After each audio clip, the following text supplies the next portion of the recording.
অনুব্রত ঘনিষ্ঠ পঞ্চায়েত উপপ্রধানের বাড়িতে বোমাবাজির অভিযোগ। কঙ্কালীতলা গ্রাম পঞ্চায়েতের উপপ্রধান মামুন শেখের বাড়িতে বোমাবাজি, পঞ্চায়েত অফিসে ঢুকলে প্রাণে মেরে ফেলার হুমকি এবং তারপরেই বোমাবাজি করা হয় বলেও খবর।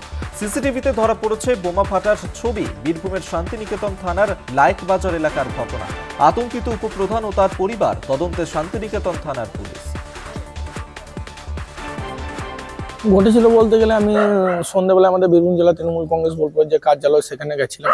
তো তারপর হঠাৎ আমার মা 8টা 21 নাগাদ কাঁদতে কাঁদতে ফোন করে যে এরকম বাড়িতে বোমা ফাটলো। তো তারপর আমি যথারীতি আতঙ্কিত হয়ে শান্তিনিকেতন থানায় জানাই।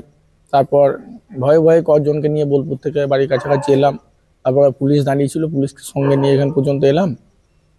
তো এসে দেখছি যে এখানে বোমা ফাটানো হয়েছে, বোমের দড়ি সুতলি টুল্লি সব পড়েছিল এবং পাশেই পুলিশ দেখলো যে একটা তাজা বোমা আরও একটা যেটা পুলিশ উদ্ধার করলো যেটা ফাটেনি।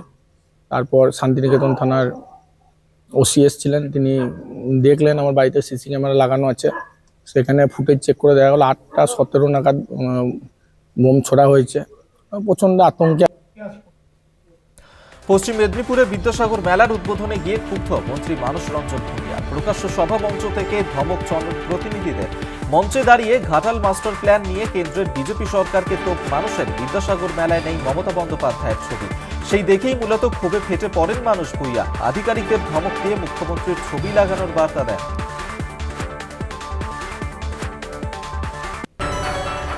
তৃণমূল কাউন্সিলর দুলাল সরকার খুনে পলাতক 2 অভিযুক্তের বিরুদ্ধে এবার অর্থমূল্যের পুরস্কার ঘোষণা। পলাতক 2 অভিযুক্ত কৃষ্ণা রজক ও বাবলু যাদব। অভিযুক্তদের ধরে দিতে পারলেই মিলবে পুরস্কার। প্রত্যেক অভিযুক্তকে ধরে দিতে পারলে 2 লক্ষ টাকা পুরস্কার দেওয়া হবে ঘোষণায় ইংরেজবাজার পুলিশের। মালদহের ইংরেজবাজারে খুন হন তৃণমূল কাউন্সিলর দুলাল সরকার। এখনো পর্যন্ত ঘটনায় 5 জনকে গ্রেফতার করেছে পুলিশ। ট্রেনের ইঞ্জিনের ওপর মানসিক ভারসাম্যহীন যুবক, বিদ্যুৎস্পৃষ্ট হয়ে মৃত্যু ওই মানসিক ভারসাম্যহীন যুবকের। দুর্ঘটনাটি ঘটে হাওড়া স্টেশনের 18 নম্বর প্ল্যাটফর্মে। ব্যাঙ্গালোর হাওড়া প্যাসেঞ্জার ট্রেনের ইঞ্জিনের ওপর উঠে পড়ে মানসিক ভারসাম্যহীন ওই যুবক। এক শ্রমিকের অস্বাভাবিক মৃত্যু ঘিরে চাঞ্চল্য। কালচিনি ব্লকের মধু চা বাগান এলাকার ঘটনা। মৃত শ্রমিকের নাম বীরবল ওরাও। স্থানীয় সূত্রে খবর, ওই ব্যক্তিকে গুরুতর অবস্থায় পড়ে থাকতে দেখতে পায় পরিবারের সদস্যরা। তাকে উদ্ধার করে কালচিনির উত্তর লতাবাড়ি গ্রামীণ হাসপাতালে নিয়ে গেলে চিকিৎসকরা মৃত বলে ঘোষণা করেন। কালচিনি থানার পুলিশ মৃতদেহ উদ্ধার করে এবং ময়নাতদন্তের জন্য আলিপুরদুয়ার জেলা হাসপাতালে পাঠায়। মৃত্যুর কারণ এখনো স্পষ্ট নয়। ময়নাতদন্তের রিপোর্ট আসার পর মৃত্যুর আসল কারণ জানা যাবে।